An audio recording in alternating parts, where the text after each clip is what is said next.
நாம காஞ்சிபுரத்தில் பேசும்போது நம்மளுடைய விஷன் என்னன்னு சொன்னோம். இப்போ அதனுடைய கண்டினியூஷனா சில விஷயங்கள் இங்க நான் சொல்லணும்னு ஆசைப்படுறேன். இப்பவும் சொல்றேன், உறுதியா சொல்றேன், சத்தியமா சொல்றேன். பெண்கள், பெண் குழந்தைகள், ஆண் குழந்தைகள் பாதுகாப்பு நம்ம ஆட்சியில நம்பர் 1 இருக்கும்.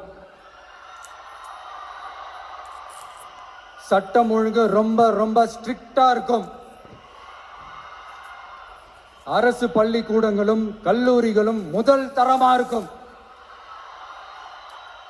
போட்டி தேர்வுகளுக்குன்னு லட்சங்களை கொட்டி தனி கோச்சிங் சென்டர் போய் படிக்க அவசியமே இருக்காது.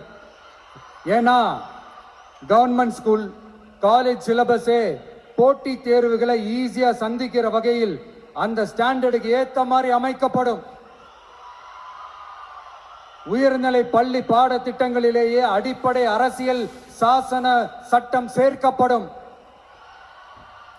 மாநில மற்றும் ஒன்றிய அரசு அலுவலகங்கள், வங்கிகளின் செயல்பாடுகள் மற்றும் அவற்றை அணுகும் முறை குறித்து மாணவர்களுக்கு தெளிவான புரிதலை ஏற்படுத்தும் வகையில் தேர்வுகள் அற்ற செயல்முறை பாடமாக கற்பிக்கப்படும்.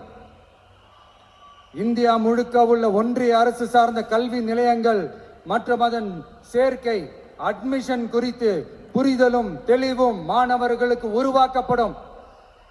அனைத்து அரசு பள்ளிகளிலும் பெண் குழந்தைகளுக்கு சுத்தமான, சுகாதாரமான மற்றும் தரமான கதவுகள் பொருத்தப்பட்ட ரெஸ்ட் ரூம்கள் அமைப்பது உறுதி செய்யப்படும். போதைப் பொருட்கள் இல்லாத தமிழகம் உருவாக்கப்படும். மாவட்ட கலெக்டர்கள் மற்றும் எஸ்பிக்களில் சரி பாதி பெண்களாக இருக்கும்படி செய்வோம்.